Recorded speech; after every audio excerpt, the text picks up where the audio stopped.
তাহলে এটা আমরা কিন্তু এখন কনফার্মলি বলতে পারি যে শাকিব খানের আপকামিং প্রজেক্ট বরবাদ, যেটা কিন্তু সম্ভবত ঈদ কে কিন্তু টার্গেট করা হচ্ছে, সেই পার্টিকুলার প্রজেক্টটা কিন্তু র্যাপ আপ হয়ে গেছে এবং সেটা সম্পূর্ণভাবে কিন্তু র্যাপ আপ নয়, এবং তার ফার্স্ট স্কেডিউল কিন্তু মোটামুটি র্যাপ আপ হয়ে গেছে।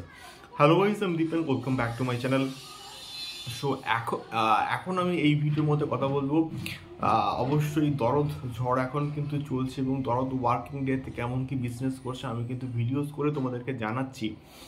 ইন বিটুইন একটা খবর কিন্তু সামনে এসেছিল এবং সেই বিষয়টা হচ্ছে আমরা ভিডিওস করে কিন্তু জানিয়েও ছিলাম যে এমডি অপূর্ব ভাই এবং তার সঙ্গে সঙ্গে সবুজ খান ভাই কিন্তু একটা পোস্ট করেছিলেন যে তারা বাংলাদেশ ব্যাক করছেন।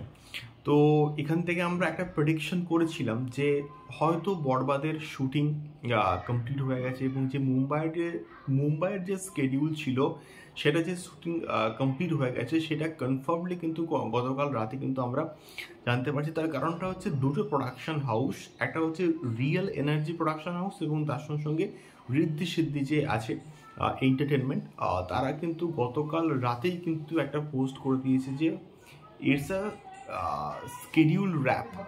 তার মানে মুম্বাইতে যে স্কেডিউলটা শুটিং হচ্ছিল বা মুম্বাইতে যে পোর্শনটা হচ্ছে কি শুটিং হওয়ার কথা ছিল সেই পোর্শনটা কিন্তু এখন বর্তমানে র্যাপ আপ হয়ে গেছে এবং এর পরবর্তী স্কেডিউল এক্স্যাক্টলি কোথায় হতে চলেছে আমরা কিন্তু কেউই জানি না। এবং এটা সম্ভবত ইন্ডিয়ার যে পোর্শন সেটা সম্ভবত র্যাপ আপ হয়ে গেছে এবং এটা এবারে সম্ভবত বাংলাদেশের যে বাদবাকি পোর্শন সেটা হয়তো শুটিং চালু হয়ে যাবে।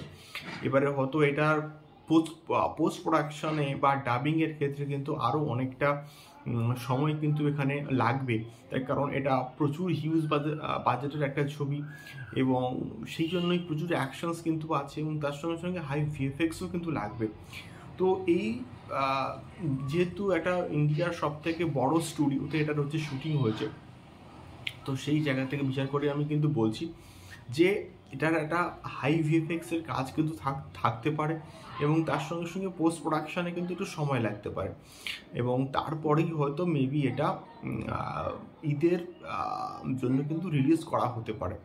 এটুকুই কিন্তু মেনলি বলার ছিল। সো তোমরা কারা কারা বরবাদকে নিয়ে এক্সাইটেড অবশ্যই কিন্তু কমেন্ট বক্সে কমেন্ট করে কিন্তু আমাদেরকে শেয়ার করতে পারো এবং এরকম এক্সাইটিং আপডেটগুলো পেতে গেলে অবশ্যই কিন্তু চ্যানেলটিকে সাবস্ক্রাইব করে আমাদের সঙ্গে থাকো। দেখা হচ্ছে পরবর্তী ভিডিওতে বরবাদ সংক্রান্ত আরও অনেক অনেক এক্সক্লুসিভ আপডেটস নিয়ে। টাটা।